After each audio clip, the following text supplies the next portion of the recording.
Card দেওয়ার কথা, আমার কথা আপনি বুঝেন। আমার আজকে ফুয়েল কার্ডটা দেওয়ার কথা। আচ্ছা, আজকে গণপ্রজাতন্ত্রী বাংলাদেশ সরকারের নির্দেশনা অনুযায়ী এবং জেলা প্রশাসকের কার্যালয়ের নির্দেশনা অনুযায়ী আজ 13 তারিখ থেকে ফুয়েল কার্ডবিহীন কোনো মোটরসাইকেলে ফুয়েল বিক্রি আজকে হবে না, এটাই নির্দেশনা। এবং সেই অনুযায়ী আজকে সকাল থেকে আমরা আমাদের কার্যক্রম শুরু করেছি, এই বিনিময় ফিলিংস কার্যক্রম শুরু করেছি। আমি ট্যাগ অফিসার হিসেবে দায়িত্বে আছি। এভাবেই চলছে, ইনশাআল্লাহ সারাদিন কোনো সমস্যা নেই, এভাবেই চলবে। সবাইকে ধন্যবাদ। প্রাকে একজন আইন সহায়তা কর্মী, সিরিয়াল মেনটেন করে আসলে তেল নেওয়া আসলে নারী কর্মীদের জন্য অনেক কষ্টকর। তারপরে অনেক ভালো লাগছে। তবে তেলের বাজেটটা 300 টাকা না করে আমাদের জন্য মনে হয় 500 থেকে 800 টাকা করলে খুব ভালো হয়, যেহেতু সারাদিন ফিল করতে হয় আমাদের। রংপুর শহরে নিরিবিলি ও মনোরম পরিবেশে অবস্থিত রংপুর গ্রুপের প্রিমিয়াম আবাসন প্রকল্প আনান সিটিতে নগদ মূল্য ও সহজ কিস্তিতে প্লট এবং কন্ডোমিনিয়াম অ্যাপার্টমেন্ট বিক্রয় চলছে।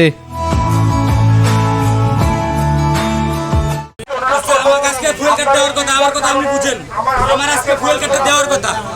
সেই ক্ষেত্রে আমি যে এই সিরিয়ালে আসছি, আপনি কি আমি ফুয়েল কার্ড নিয়ে আসতেছি, যাক আপনার কথা আমি এলাও করলাম। তাহলে এখানে এসে আমি তেল পাবো, কথা হইলো না।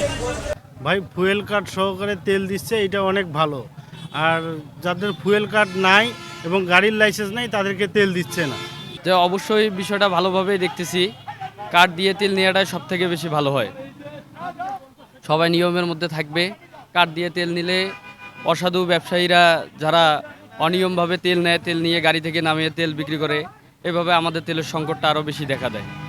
সেই জন্য যারা কার্ড নিয়ে আসবে তারা তেল পাবে, এইটাই ভালো।